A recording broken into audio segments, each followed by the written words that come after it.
Se están archivando en el sitio web del hermano de Ustream. También pueden visitar la página del hermano Asael Álvarez de YouTube, y también ahí están las predicaciones de antes. Así que si quiere beneficiarse, pues le llamamos a que tome ventaja de esos sitios web. Ahora no hay excusa para no crecer el conocimiento de la palabra. Antes pues no existía la internet, así que dependíamos mucho de los libros de estudio personal. Ahora tenemos una cantidad enorme de material bíblico disponible en español como en inglés, así que pues aprovechemos ese material para estudiarlo. También acuérdense de leer su artículo. Llevamos 16 artículos sobre el tema interpretando correctamente las Sagradas Escrituras. Léelo, procura recordar lo más que pueda de los artículos que está leyendo. Los estoy compilando todos juntos, tanto los artículos como los textos en la parte del frente del boletín, donde dice memorizando textos sobre, los estoy poniendo todos así en orden. Ya después los vamos a hacer disponibles. Esta semana también tuve la oportunidad de colectar los varios artículos, 55 artículos que han salido acá en el boletín, y pues ya se los puse a muchos de ustedes en sus Dropbox, porque hermano también ya se los puse ahí. Así que si no tiene usted, desea una copia de esa compilación de artículos, pues animamos a que nos lo haga saber. Si lo quiere en Word, para que pueda hacer copy and paste, o en PDF, cualquiera de los dos. También ya lo subí a la página del internet, regresandoalabiblia.com. Okay. La próxima semana, pues su servidor y pues mi hermana Luz y mi esposa, pues vamos a salir para San Antonio. Su servidor va a estar predicando en las conferencias de Shenandoah el viernes, así que jueves y viernes estaremos allá, y pues primero Dios el viernes por la tarde planeamos regresar de nuevo, así que pues pedimos sus oraciones para que podamos ir y regresar también. También esta semana que viene, la defensa, martes 12 de febrero, así que acuérdense, a las 7 p.m. Horario de Texas, se va a llevar a cabo este programa. Vamos a tocar el tema del bautismo. Van a haber 3 aspectos del bautismo. Número 1, mi hermano Obed Rodríguez va a dar un panorama de lo que las denominaciones enseñan acerca del bautismo en agua. Luego, número 2, su servidor va a hablar acerca del modo del bautismo, que es sumergir a las personas en mucha agua. Y el hermano Jesse Martínez va a hablar acerca de la importancia del bautismo para la salvación.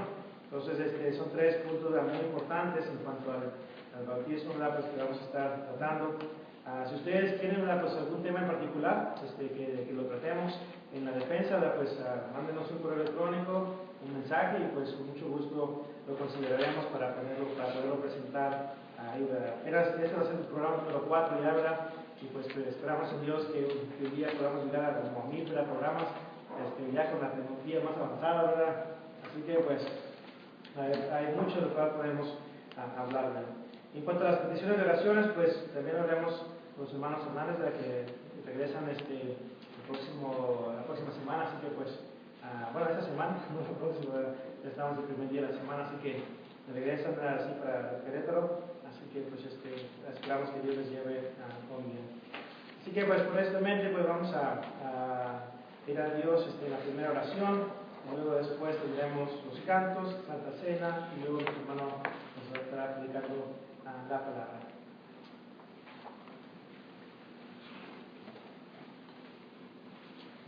Oremos.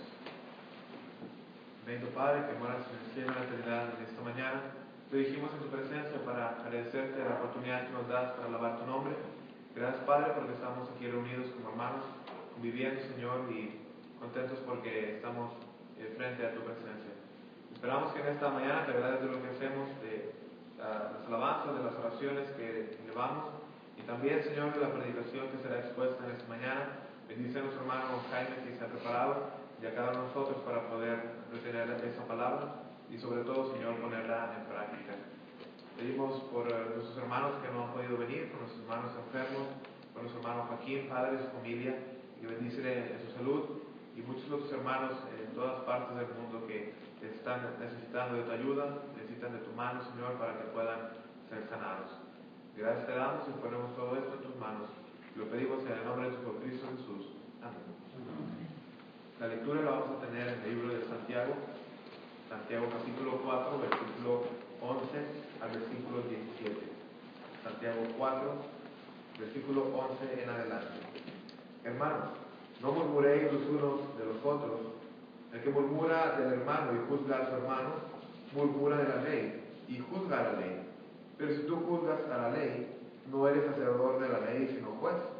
Uno solo es el dador de la ley, que puede salvar y perder. Pero tú, ¿quién eres para que juzgues a otro? Vamos ahora a los que decís, hoy y mañana iremos a tal ciudad y estaremos allá un año y traficaremos y ganaremos, cuando no sabéis lo que será mañana. Porque, ¿qué es vuestra vida?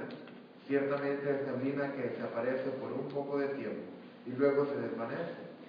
En lugar de lo cual deberías decir, si el Señor quiere, viviremos y haremos esto o aquello. Pero ahora os jactáis en vuestras soberbias. Toda jactancia semejante es mala, y el que sabe hacer lo bueno y no lo hace, le es pecado. Palabra de Dios.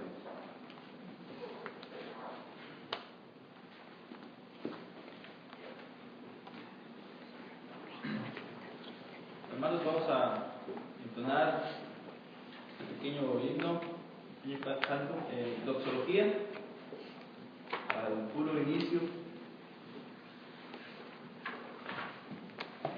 Cantemos.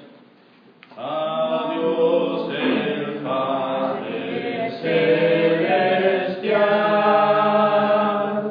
al Hijo nuestro Redentor, y al eterno Consolador, unidos todos a alabar.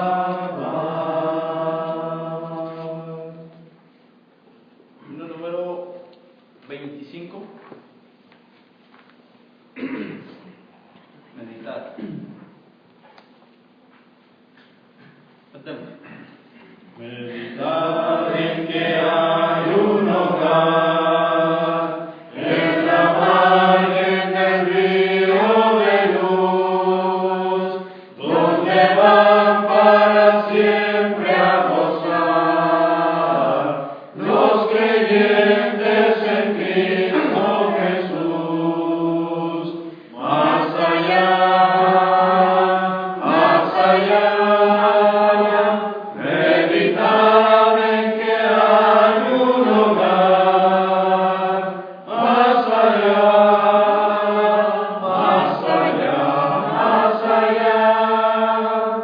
en la margen del río de luz. Meditar en que amigos tenéis, de los cuales marchamos en pos, y pensad en que al fin los veréis.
naciones todas escuchan y obedecen su ley. De gracia y de santidad y proclamarle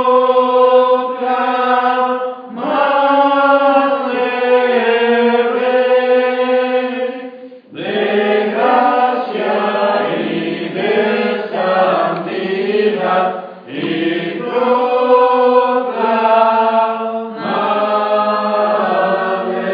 Rey.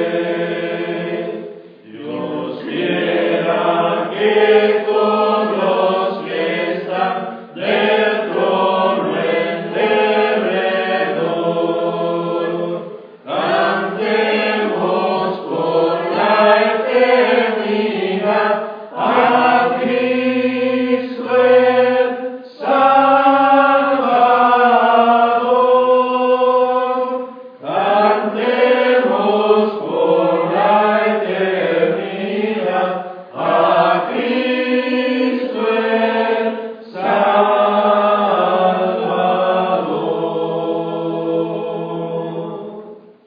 194, 194, comprado por sangre. Vamos a cantar la primera, la segunda y la quinta estrofa. Comprado con sangre por Cristo, con gozo al cielo yo voy, librado por gracia infinita, ya sé que su hijo yo soy. Lo sé, comprado con sangre yo soy. Lo sé, con Cristo al cielo yo voy. Soy libre de pena y culpa, su gozo me hace sentir. Él llena de gracia mi alma, con él es tan dulce vivir. Lo sé, comprado con sangre yo soy. Lo sé, con Cristo al cielo yo voy. Yo sé que me espera corona, la cual a los fieles dará. Jesús Salvador en el cielo, mi alma con él estará. Lo sé, comprado con sangre yo soy. Lo sé, con Cristo al cielo yo voy.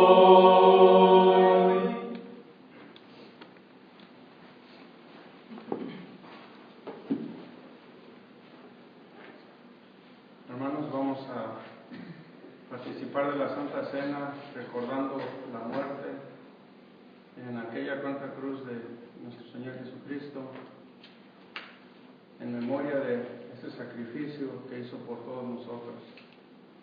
Dice en 1 Corintios capítulo 11, versículos del 23 al 25, porque yo recibí del Señor lo que también os he enseñado, que el Señor Jesús, la noche que fue entregado, tomó pan y habiendo dado gracias, lo partió y dijo: tomad, comed, esto es mi cuerpo, que por vosotros es partido, haced esto en memoria de mí. Asimismo tomó también la copa, después de haber cenado, diciendo: esta copa es el nuevo pacto en mi sangre, haced esto todas las veces que la bebiereis en memoria de mí. Vamos a pedir a nuestro hermano que pida la bendición por el pan. Mi Padre que moras en el cielo, pedimos, Padre, en esta mañana que bendigas este pan sin levadura, el cual cada uno de nosotros vamos a comer y recordar el sacrificio que hizo tu Hijo, recordar aquel cuerpo que fue crucificado en lugar nuestro para el perdón de nuestros pecados. Ayúdanos para que podamos concentrarnos, meditar en ello y que podamos hacerlo de la misma forma dignamente. Agradecemos, pedimos esto en nombre de tu Hijo Cristo Jesús. Amén. Amén.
Padre Santo, de igual manera te pedimos que bendigas este fruto de la vid, que al tomarla, Señor, estamos recordando esa sangre preciosa que nuestro Señor Jesucristo derramó por nuestros pecados. Te pedimos que la bendigas y bendigas a cada uno de los que vamos a participar de ella. Pues lo pedimos y damos gracias en el nombre de Cristo Jesús. Amén.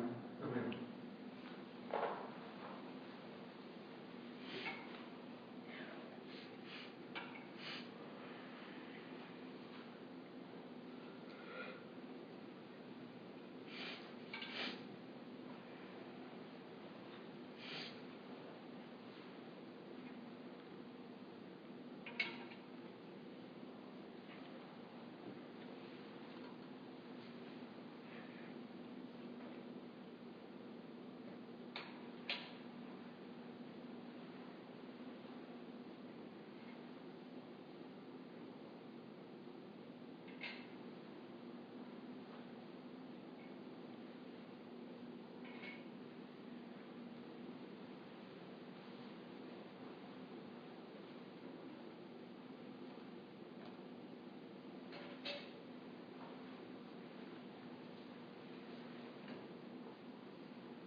Dice en el versículo 11, 26 de 1 Corintios: así pues, todas las veces que comieres este pan, bebieres esta copa, a la muerte del Señor, anunciáis hasta que Él venga.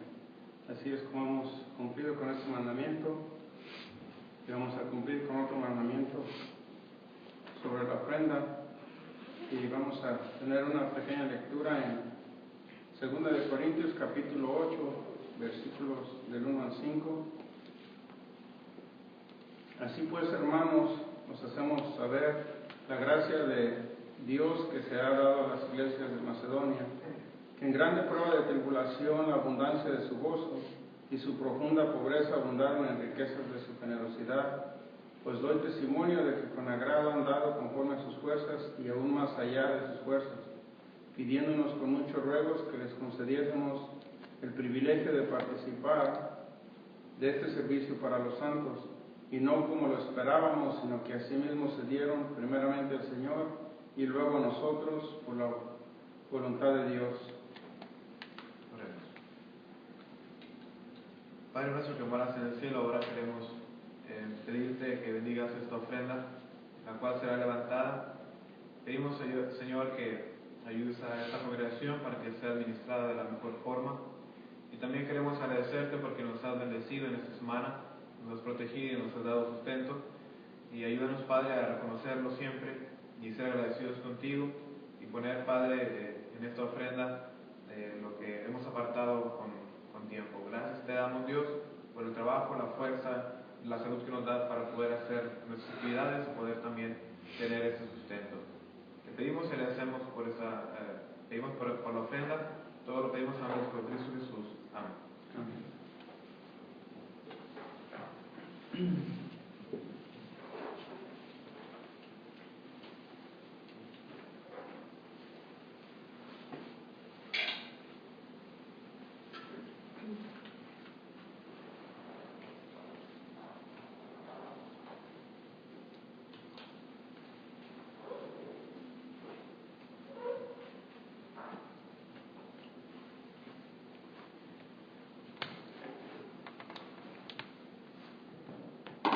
Predíquenos la palabra.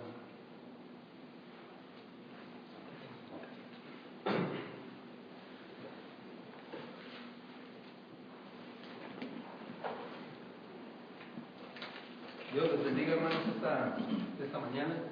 Gracias por la oportunidad que me dan de compartir la palabra de Dios con todos ustedes.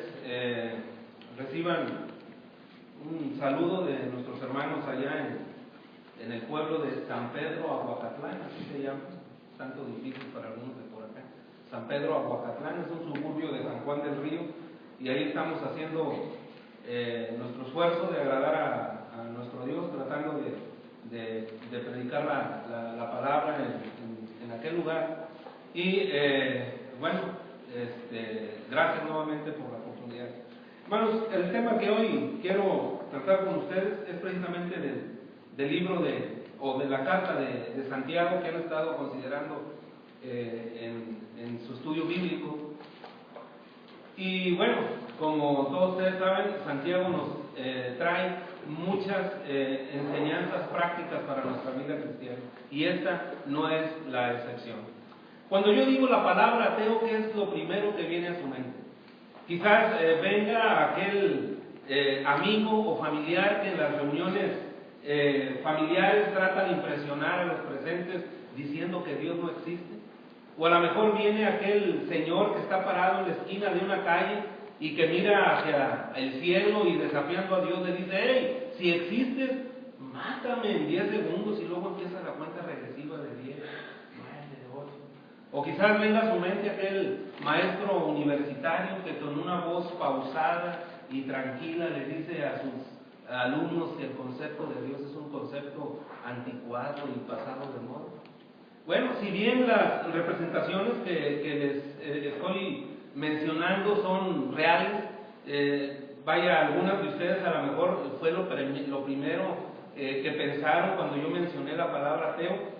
Bueno, hoy no quiero hablar de ese tipo de ateo, sino de otra clase que creo es la que Santiago tiene en mente en la lectura que hizo nuestro hermano Asael. Santiago capítulo 4, versículos del 11 al 17. Si yo les preguntara a todos ustedes que levantara la mano aquel que fuera ateo, dudo que una mano se levantara, porque los ateos generalmente no vienen a las reuniones de la iglesia. Así que, bueno, es obvio que todos los que estamos aquí creemos en Dios, pero permítame sugerirle que quizás entre nosotros hay alguna clase de ateo que es de la que quiero mencionar. Esa clase de ateo yo le llamo el ateo práctico. ¿Qué es el ateo práctico? Bueno, el ateo práctico, hermanos, son aquellos que viven como si Dios no existiera. Con su boca pueden decir que Dios existe, pero cuando uno mira sus vidas es evidente que Dios no es un factor importante en sus pensamientos y en sus acciones. En una encuesta que se llevó a cabo, el 97% de los encuestados dijo creer en Dios. No obstante, de ese 97%, el 75% dijo que su creencia en Dios no era un factor, que Dios no era un factor importante en sus vidas. Así que, hermanos, en estos versículos de Santiago, capítulo 4, versículos del 11 al 17, extraeremos algunas características del ateo práctico. La primera característica que mencionaremos del ateo práctico, hermanos, es que el ateo práctico excluye a Dios de su lenguaje, de su forma de hablar. Miren, en el versículo, capítulo 1, versículo 26 de la carta a Santiago, Santiago ha estado tratando el problema de la lengua, ¿verdad? Es un problema de preocupación constante en Santiago. Y bueno, en el versículo 26 dice: si alguno de vosotros se cree religioso y no refrena su lengua, la religión de tal es vana. Y en el capítulo 3, hermanos, que ya veíamos hace un momento, tiene una larga discusión con respecto al uso de la lengua. Así que no es fácil decir la última palabra con respecto a este tema. Siempre, hermanos, hay algo que decir porque es un problema muy común. Y Santiago aquí en el versículo 11 dice: hermanos, no murmuréis los unos de los otros. Algunas otras versiones dicen: no hablen mal los unos de los otros. Y algunas otras dicen: no difamen los unos de los otros. El difamar, hermanos, difiere del chisme en que la difamación tiene la firme intención de dañar la reputación de la persona, de desacreditarlo. Y al parecer aquí en el texto, hermanos, lo que se estaba diciendo de los hermanos no era verdad o era algo exagerado. No decían las cosas en presencia del hermano del cual lo estaban desacreditando. Y bueno, no le estaban dando la oportunidad de que se defendiera, ¿verdad? Así que la vergüenza de las vergüenzas, hermanos, es que estaban hablando mal de un hermano en Cristo, que era el énfasis que hacían nuestro hermano Willy, ¿no? De cuando se habla mal en contra de los hermanos. No deberíamos de difamar a nadie, pero difamar a un hermano en Cristo, hermanos, es una cosa abominable porque estamos haciéndole daño al mismo cuerpo de Cristo. Así que nos gustaría pensar que la cuestión de la murmuración no era una cosa común, pero la amonestación de Santiago indica que era algo muy común en su vida. Y también es muy común en nuestros días. Si usted busca un grupo de jóvenes, no pasará mucho tiempo en que los jóvenes empiecen a hablar de alguien que no está presente. Lo mismo si va con un grupo de hermanos, no tardará mucho en que los hermanos empiecen a hablar o desacreditar a algún hermano que no esté presente. Igual si vamos en busca o a un grupo de hermanos, el resultado no será muy distinto. Alguien comentó por ahí que si los hombres supieran lo que otros hombres dicen de ellos, no habría ni 4 amigos en el mundo. Quizás la declaración es algo exagerada, pero indica, revela que es muy común la murmuración entre nosotros. Así que si quisiéramos hablar del origen, del por qué es tan común la murmuración, bueno, algunos psicólogos dicen que es muy común porque satisface algunas necesidades pervertidas del hombre. Si yo me siento culpable, bueno, me siento bien culpar a otros, me hace sentir bien culpar a otros. Si yo me siento inferior a los demás, bueno, pues trato de arrastrar a los otros igual a mi nivel. Y si mis pecados se ven expuestos, bueno, trato de jalar los reflectores hacia los pecados de los demás para pues no sentirme solo. Así que, hermanos, independientemente de las razones por las cuales la calumnia sea mala, está mal, definitivamente, porque la palabra de Dios lo dice. Y en la convivencia diaria con nuestros hermanos, cuando trabajamos juntos, la murmuración, hermanos, empiezan las fricciones y empiezan a murmurar los unos de los otros. Filipenses capítulo 2, versículos del 14 y 15, hermanos, Filipenses 2, 14 y 15, una exhortación del apóstol Pablo dice: haced todo sin murmuraciones y contiendas, ¿verdad? Para que seáis irreprensibles y sencillos hijos de Dios, sin mancha, en medio de una generación perversa y maligna, en medio de la cual resplandecéis como luminares. Así que, hermanos, el mandamiento es claro. Leí acerca de un predicador que tenía la costumbre de, cuando lo iban a visitar a su oficina hermanos para quejarse de otros hermanos, a murmurar de ellos, él les sacaba una libreta de su escritorio y les decía: todo lo que me tengan que decir, escríbanlo ahí y fírmenlo. Y el predicador le decía: bueno, he utilizado la misma libreta por muchos años y ni una letra se ha escrito en ella. Así que, hermano, si usted va a decir algo de un hermano, piense que lo que va a decir podría ser puesto en una libreta firmada por usted, a ver si usted tiene el valor de decirlo. Así que no se atreva, hermanos, a murmurar de sus hermanos. Nunca diga nada acerca de lo cual lo llevaría a dudar en escribirlo y a firmarlo. Antes de dejar el tema, hermanos, de la difamación, déjenme decirles que la difamación existe simple y sencillamente porque hay hermanos que les gusta escuchar también, oír las difamaciones acerca de otros hermanos. Si nadie escuchara, no habría difamación. En la segunda carta del apóstol Juan, en el versículo 11, hermanos, nos dice que nosotros participamos de sus malas obras cuando le damos la bienvenida a este tipo de situaciones. Así que no entremos en ese juego, hermanos. Es muy evidente cuando vienen hermanos a querer desahogarse difamando a los demás. Son frases muy características. Por ejemplo, quienes no han escuchado aquella frase: ¿sabías qué? O dicen que. Hay una que es muy común cuando dicen: mira, yo sé que no es asunto mío y que no deberían meterme, pero bueno, así podemos identificar inmediatamente a los murmuradores. Esto es muy confidencial y espero que no salga entre nosotros dos, ¿no, hermano? Eso es murmuración pura. Hay algunos que parece que si no hay murmuración, hermanos, sin una conversación destructiva en contra de algún hermano o de alguna otra persona, inmediatamente se van, no les interesa. Así que hagamos oídos sordos, hermanos, hermanos, a este tipo de cosas.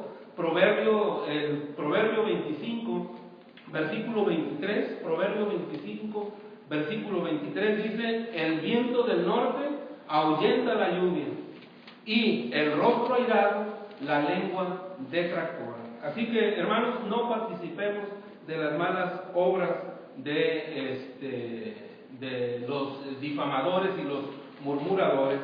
Cuando pensemos, hermanos, en hablar de otro, reflexionemos que Dios, hermanos, está escuchando lo que decimos. Mantengamos a Dios siempre en nuestro hablar, en nuestra conversación con los demás, y no dejemos, hermanos, que destruyamos a hermanos y así dañemos el cuerpo de Cristo mediante la murmuración. Así que la primera característica del ateo práctico es que deja a Dios fuera de su hablar, de su forma de hablar. La segunda característica, hermanos, del ateo práctico es que excluye a Dios de sus planes.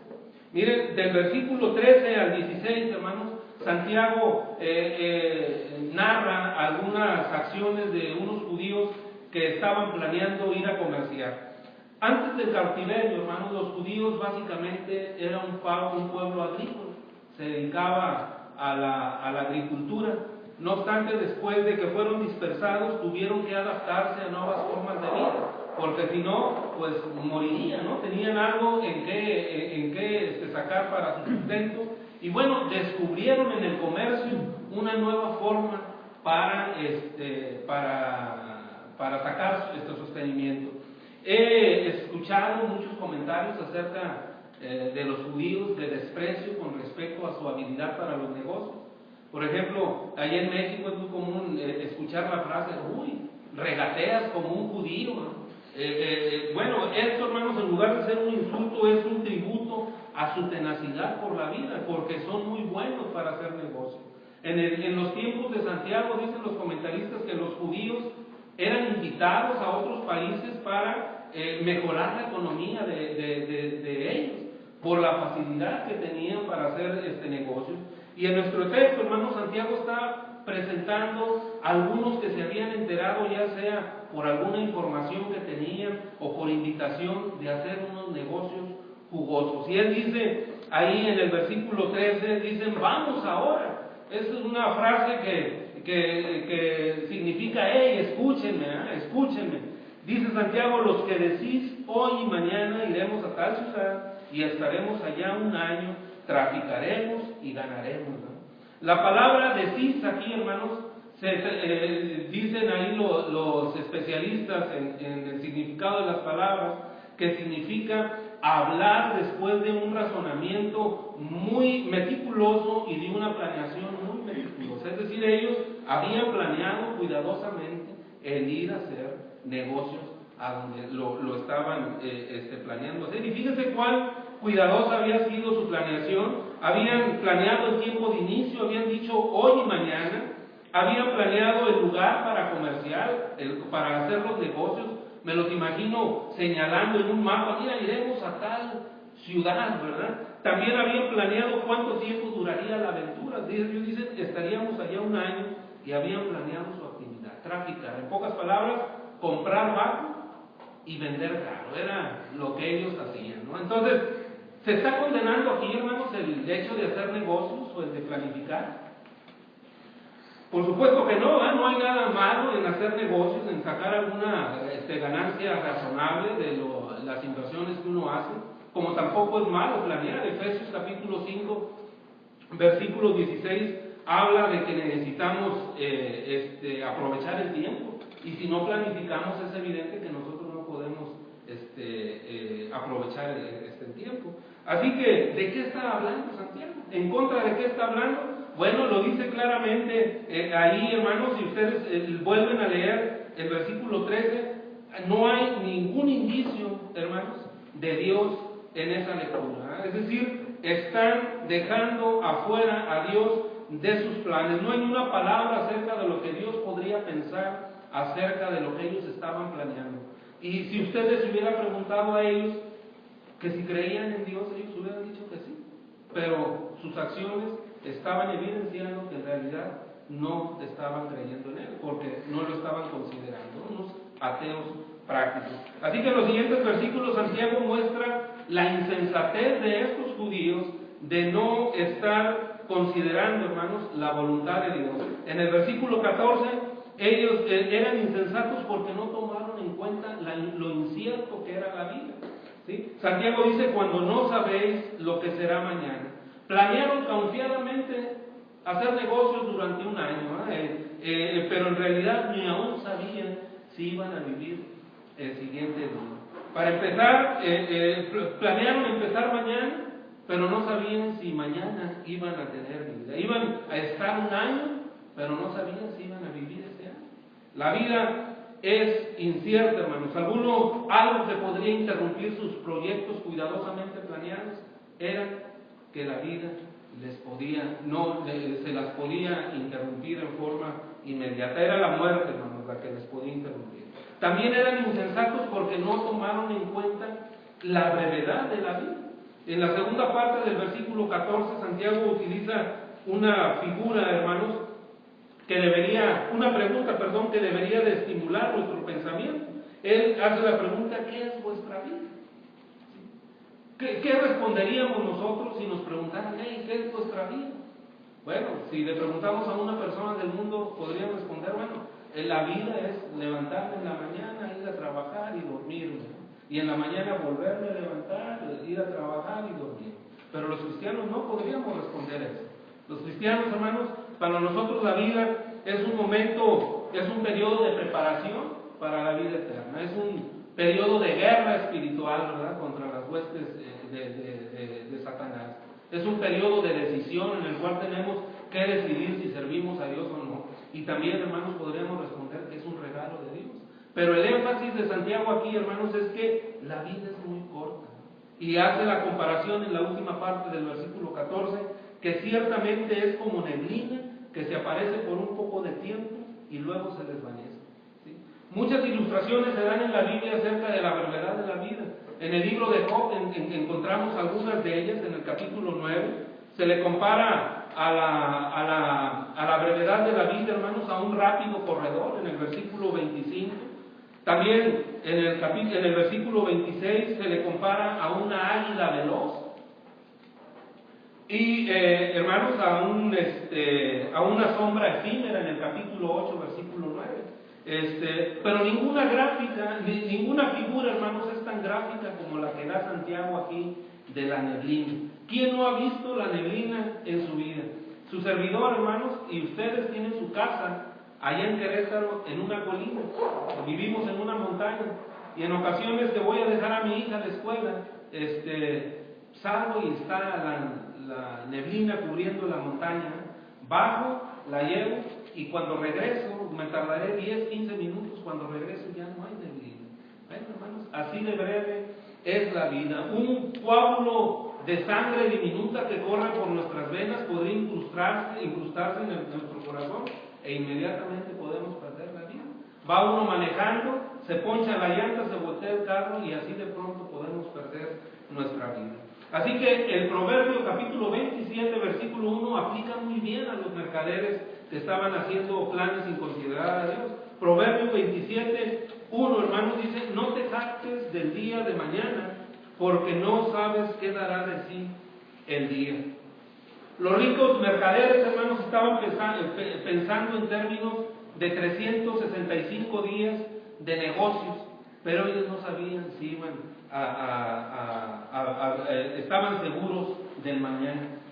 El último punto, hermanos, de por qué fueron insensatos los judíos al no planificar considerando la voluntad de Dios, era precisamente eso, que no tomaron en cuenta la voluntad de Dios.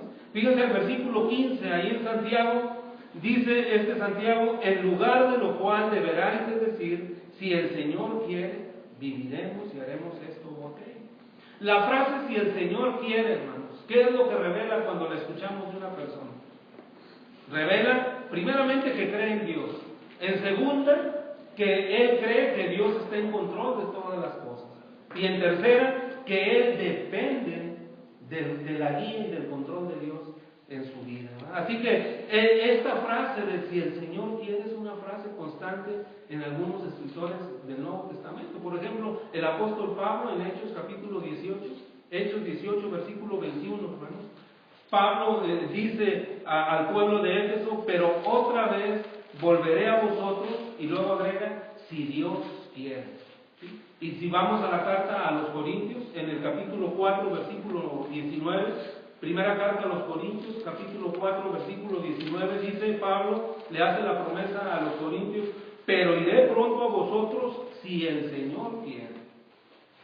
Una hermana nos decía ahora en las conferencias de Henderson, estábamos platicando con ella, una hermana anglo, y que su hija había venido acá con el hermano Radi en Laredo, y que estuvo con ellos algún tiempo, pero que cuando regresó allá llegó mucho con la frase si el Señor quiere. Decía, oye, esa frase es muy común en México. Y Freddy y yo nos quedamos mirando y me dice, pues es una frase común entre los cristianos. Debería ser una frase común entre nosotros el agregar si el Señor quiere. Muchos se detienen ante compañeros de trabajo, ante compañeros de escuela, porque evidencian que creen en Dios. Pero hermanos, es una frase que debería de estar en nuestro vocabulario. Como todos ustedes saben, en nuestro vocabulario tenemos palabras importadas del árabe, porque los árabes invadieron la península ibérica, allá en España, y importamos algunas palabras árabes. Una de ellas es, por ejemplo, alhaja, aguja, todas esas son palabras árabes, y una que utilizamos casi todos los días es la palabra ojalá. ¿Sí? Dicen los que visitan las tierras árabes que en la conversación de los árabes continuamente se ve interrumpida por la palabra isñalada, que significa ojalá, y que ellos quieren decir cuando dicen esa palabra si Alá quiere. No deberíamos nosotros mejor decir, en lugar de ojalá, deberíamos decir si el Señor quiere, si Dios quiere. Hermanos, a través de nuestras vidas tomamos muchas decisiones. ¿Dónde vamos a vivir? ¿Dónde vamos a trabajar? ¿Cómo vamos a usar nuestro tiempo? ¿En qué congregación vamos a ir a adorar y a servir al Señor? ¿Con quién me voy a casar? Los jóvenes, por ejemplo. Son decisiones que continuamente tomamos, ¿verdad? Todos los días. ¿Qué es lo primero que ponemos en consideración para tomar una decisión? ¿Qué es lo que le ponemos? ¿La conveniencia? ¿El dinero? ¿Nuestra satisfacción? ¿Nuestro deseo? ¿O es que primeramente ponemos qué es lo que el Señor quiere? ¿Qué es lo más conveniente para mi bienestar espiritual? Cuando me voy a casar, no debería yo de preguntar, bueno, ¿qué beneficio espiritual me podría traer para mi familia y para mis hijos? ¿Me va a ayudar mi pareja para alcanzar el cielo? ¿O me va a estorbar? Cuando tomo la decisión en qué congregación voy a adorar, no debería de considerar, bueno, qué congregaciones están en la doctrina, qué me van a enseñar a mí y a mi familia, puedo utilizar mis dones para poder servir al Señor en esa congregación. ¿Qué es lo que toma en consideración cuando usted elige en qué congregación se va a adorar? Bueno, hermanos, muchos de nosotros no tomamos en cuenta a nuestro Señor sino hasta después de que tomamos las decisiones y luego le decimos, Señor, bendice esta decisión que acabo de tomar. Hermanos, pensemos en Dios antes de tomar una decisión y digamos como nuestro Señor Jesús dijo allá en Lucas capítulo 22, versículo 42. Lucas 22, versículo 42, que dijo, pero no se haga mi voluntad, sino la tuya. Así que, hermanos, esta es la segunda característica de los ateos prácticos, que excluyen a Dios de sus planes. La tercera y última, hermanos, es de que la tercera característica del ateo práctico es de que excluye a Dios de sus acciones, de sus actividades. En Santiago capítulo 4, versículo 17, hermanos, Santiago hace una de las declaraciones de mayor alcance que hay en la Biblia cuando dice, y al que sabe hacer lo bueno y no lo hace, le es pecado. Es una cosa maravillosa llegar a conocer la voluntad de Dios, porque muchos no tienen esa oportunidad, hermanos.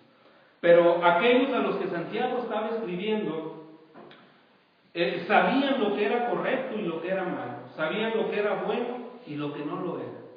Pero, hermanos, incluso sabían que debían de hacer lo bueno y no lo estaban haciendo. Y en esa falla ellos pecaron. Dice la segunda carta del apóstol Pedro, capítulo 2, versículo 21. Segunda carta de Pedro, capítulo 2, versículo 21. Porque mejor les hubiera sido no haber conocido el camino de la justicia, que después de haberlo conocido, volverse atrás del santo mandamiento que les fue dado. El versículo 17, hermanos, de Santiago, capítulo 4, inicia con la letra I. La letra I, hermanos, es una letra que es una conjunción, es decir, une lo que había dicho previamente Santiago, ya sea en los versículos previos, ¿no? En los versículos previos, hermanos, él había mencionado que solamente hay un Dios y juez, ¿no? Que puede salvar y que puede perder, y que, hermanos, la vida es incierta. Así que debería de ser obvio para todos que si uno no hace o no considera lo que se ha dicho Santiago, bueno, hermanos, uno estaría pecando, es obvio. Así que la letra I, hermanos, también podría estar uniendo todo lo que se ha dicho en los primeros capítulos. Por ejemplo, en el capítulo 1 se habla de que debemos de recurrir a Dios en las pruebas. Si uno no recurre a Dios en las pruebas, sabiendo que lo debe de hacer, y no lo hace, entonces es pecado. En el capítulo 2 habla de la parcialidad que ya mencionaba nuestro hermano Willy, y también habla de la fe activa. Si uno sabe que no debe de ser imparcial y sabe que nuestra fe debe de ser activa y no lo es, entonces estamos pecando. El capítulo 3 habla del control de la lengua y también de tener la sabiduría de lo alto. Si uno debe de saber, si uno debe de controlar la lengua y no lo hace, le es pecado. Si uno sabe que debe de estar cultivando la sabiduría de lo alto y no lo hace, entonces le es pecado. Así que, hermanos, poniéndolo en palabras más sencillas, si yo tuviera la facilidad o la capacidad de apagar un fuego y no lo hago, bueno, sería tan culpable como aquel que le prendió lumbre y destruyó casas y bosques, ¿no? Si yo tuviera la capacidad o la posibilidad de detectar si un puente tiene una falla estructural y no hago nada por remediarlo, bueno, yo sería tan culpable como aquel que lo hizo mal y provocó que se cayeran carros del paso a desnivel, ¿verdad? Y perdiéndose vidas y cosas materiales. Así que, hermanos, si sabemos hacer lo bueno y no lo hacemos, le es pecado. Si uno va a las parábolas de juicio allá en Mateo capítulo 25, hermanos, los que son condenados no tanto por lo que hicieron, por haber hecho algo malo, sino por lo que dejaron de hacer. El hombre de un talento que lo escondió, las 5 vírgenes que no se prepararon para el futuro, ¿sí? En Lucas capítulo 12, el rico insensato que no pensó en los demás. Bueno, hermanos, no estoy diciendo que el pecado de omisión sea más importante que el pecado de comisión, pero, hermanos, el saber hacer lo bueno y no hacerlo puede condenar nuestras almas. Así que sabemos que deberíamos de estudiar la Biblia, según la carta de Timoteo capítulo 2, versículo 15, y no lo hacemos, nos es pecado. Sabemos que deberíamos de pasar más tiempo en la meditación y en la oración y no lo estamos haciendo. Salmo capítulo 1, versículo 2, nos es pecado. Sé que debo de estar utilizando mis dones para Dios, al servicio a Dios, mis talentos para Dios. Primera carta a los Corintios capítulo 15, versículo 58, y no lo estoy haciendo, me es pecado, ¿no? Sé que debo de estar compartiendo mi fe con otros, ¿sí? Enseñando el Evangelio a otros, Mateo capítulo 28, versículo 19, y no lo estoy haciendo, me es pecado. Así que, hermanos, con estas 3 ilustraciones creo que queda ilustrado el hecho de quién es un ateo práctico. Un ateo práctico es aquel que deja fuera a Dios de su forma de hablar, es aquel que deja afuera de sus planes a Dios, y es uno que deja fuera de sus acciones a Dios, ¿verdad? Ese es un ateo práctico. Así que si usted el día de hoy tiene alguna de estas características, alguna de estas fallas en su vida, le invitamos a que se arrepienta. Hoy es el día en que usted puede restablecer su relación con el Señor. Le invitamos a que pase para que la iglesia ore por usted. Y también si hay entre nosotros alguien que no ha obedecido el Evangelio, ya de hecho por estar aquí, supongo que cree en Cristo. Usted necesita confesar, arrepentirse de sus pecados, Hechos 2, versículo 31. Necesita confesar el nombre de Cristo delante de los hombres, Mateo 10, versículo 32. Y necesita ser bautizado para perdón de los pecados, Hechos, versículo 22, versículo 16. Pase mientras cantamos un himno de